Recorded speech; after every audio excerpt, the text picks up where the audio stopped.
This is Mark Dell with Android Spin, and this review is for Xmen by Konami.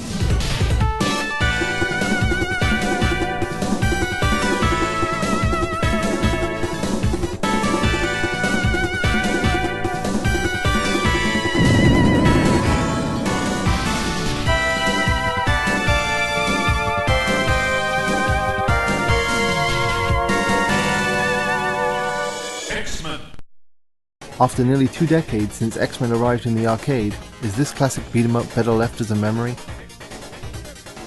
Re-releases of classic games are an odd group, as your enjoyment of the product is largely more reliant on the nostalgia than its actual quality. The very notion of being able to take a good replica of a childhood favourite arcade game in your pocket with you might be enough for many, but listen on as I attempt to spoil one of your childhood memories. For those of you who weren't visiting arcades 20 years ago, then you should know that Xmen is a multiplayer beat-em-up, like the old Simpsons and Turtles arcades that were released just a couple of years beforehand, but a little bit more advanced. You can choose between 6 X-Men and X-Girls, and fight a fistful of bosses along with a series of enemies who are mostly made up of the same few foes, painted different colours. The game is roughly half an hour long, and with infinite continues, the only real challenge comes down to how high you can score before your lives are depleted. Although the open feint achievements also do pretty good for setting goals for added replayability. The biggest issue with the gameplay is it just doesn't offer enough variety. With a limited number of available moves and foes, the combat becomes quickly repetitive. Multiplayer restores some of the entertainment, but if you can find a buddy with the game, be prepared to jump onto the same wireless network and exchange IP addresses. Fortunately, through all of this, one of the most entertaining aspects of the original remains untouched. It's still littered with terrible voices and an absurd story. It's just so bad that it's good.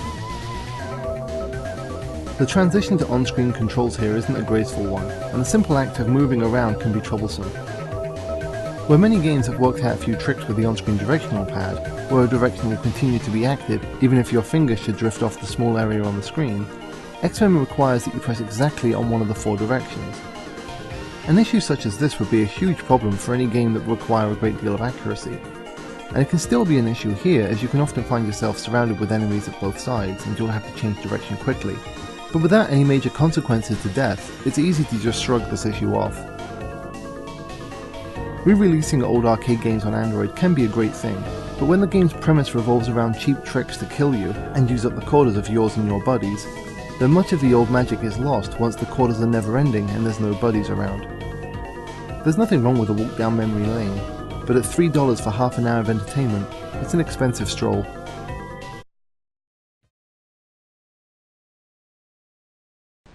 I am Magneto, Master of Magnet! Ha ha ha ha ha ha ha! I kill you, X-Chicken! Ha ha ha ha ha ha!